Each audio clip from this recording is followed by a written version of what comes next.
I'm here with Nissan today, and this is the Nissan Ariya. This is their brand new SUV. It's on a brand new platform, and of course, it's a full electric vehicle.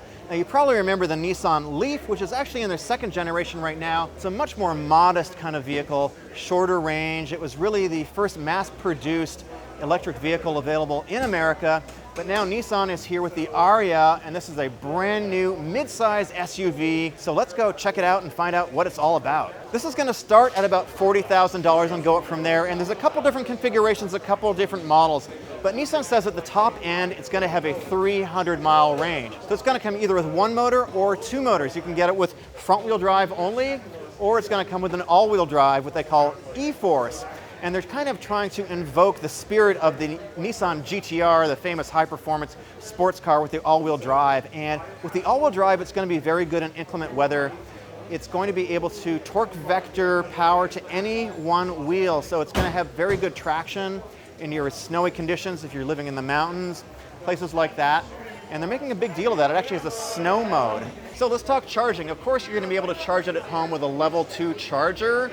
That's going to charge at about 7.2 kilowatts, and you should be able to charge it overnight. That's a pretty standard type of configuration for an EV, and if you want to do that, you're probably going to have to purchase a level 2 charger, which you can get online. You can get it at Amazon, a number of different places. Probably Nissan will sell you one too. But if you're on the road, you're going to be able to use the fast charger, DC fast charging, and it's going to be able to charge at up to 130 kilowatts. That's pretty much in range with things like the VW ID4. The Mustang Mach-E is up to 150, and you should be able to charge up to about 80% in probably 30 minutes, something like that. I don't think the exact figures have been released yet, but it should be very competitive with the other vehicles in the market in this space. So let's talk about the interior space. This is a 2-row compact SUV, and this is about the same size as the Nissan Rogue. It's about 170, actually about 183 inches long. So if you like the Nissan Rogue size, this is almost exactly the same size. And they've got some very, very interesting materials in here, and they're kind of invoking a spaceship vibe. A spaceship theme is what they've been using in some of their marketing literature. So across the dash, you have the single panel, which goes all the way across the dash. It's sort of an open wood grain. It feels very nice. You can actually feel the grain in the panel here.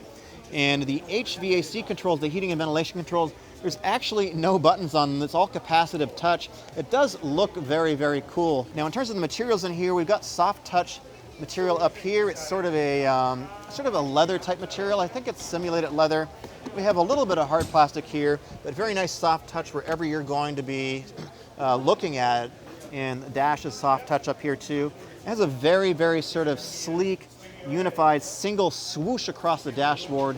We'll go look at the driver's side next. So inside, we have a lot of screen real estate here. We have a 12.3-inch screen, the infotainment center, which is right in the center of the dash. And then in front of the driver, there's another 12.3-inch screen. So what's also interesting is that you've got this flat panel that goes all the way across the car. It is talking to me right now, so I think it is intelligent. And the infotainment system and the heating and ventilation controls, they're all haptic, so there's no touch over here. So you can put your finger on them, feel them go up and down. There is a little bit of a buzz to them. So again, nothing physical. They're going with a super clean look. They're sort of going with the spaceship vibe is what they've been talking about here. And again, we have this very clean center section with imitation wood. The steering wheel is leather. There really is a lot of screen real estate up here. It does look very futuristic, and this looks sort of not like any other Nissan product that I've seen before. And then down here in the center, we have the driving system, forward, reverse, and so forth, and the different driving modes, and they're lit up in the wood grain. It's a very interesting kind of look and feel. And the seats, they're quite comfortable, it seems, although I'm sort of angled in a funny position because the light is very, very bad right now, so that's why I'm sort of cramped in here, but there actually is a lot of space. We have sort of a suede Alcantara type finish, and then like a faux leather over here too. So overall, the cabin is a fairly premium looking cabin. And there is a big sunroof which goes all the way across too. So this looks like a pretty nice space to spend some time with to go on a long drive. So in the back seat, there's actually a ton of room. And one of the reasons why there's so much room in this cabin is because the battery is below the passenger floor here. So a lot of leg room up front, actually quite a bit of leg room up there. There's no hump in the middle. Same thing in the back too. You got a flat floor. I'm 5'9". There is a ton of space between my knees and the seat. We also have a nice little seat pocket here too, and some kind of nice fabric soft touch material. And up here, a fair bit of room, fair bit of headroom, even though we have a massive sunroof that goes all the way back across the front and the back. And of course, lots of storage space back here too. So this is a pretty good size SUV. You're definitely gonna be able to go on road trips with this very easily, take your family around. Again, this is a compact SUV, but there really is a lot of cabin space inside. And I really like the materials and the fit and finish that they're using in here. This seems to me a nice step up for Nissan. So in the back we have this swoosh, this single line going all the way across, this LED taillight that goes all the way across with Nissan right in the middle here. So it gives it like a real sort of unified theme, harmonizes this side and that side. Fairly flat over here, and it sort of culminates in this little mini deck lid. But when you open it up, you got quite a bit of space back here, which is pretty good for this class of SUV. So when the back seats are folded down, you get about 60 cubic feet of space. When they're up like they are here, it's somewhere in the mid-20s. I think it's about 23 cubic feet of space. Really, there is a lot of space back here. I can put a couple of large suitcases back here without any issue. I could get in here, but Nissan doesn't want me to. They think I'm gonna break it because this is a prototype. I'm a little upset about that because I like getting in the back, but there is a lot of space back here, soft carpet, and these come up, and you got a little bit of more extra space under here too when you bring these up. So again, you can add a little bit of extra cargo capacity.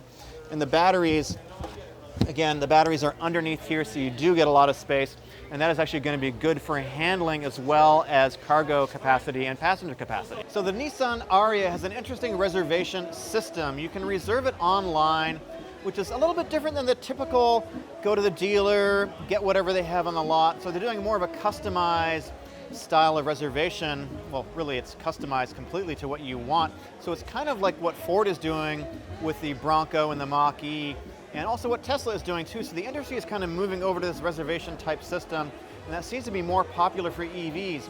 So if you want to reserve one, the reservation ordering system is now open. It is $500 to put a reservation in one, and if you want to get one, you're going to have to wait just a little bit.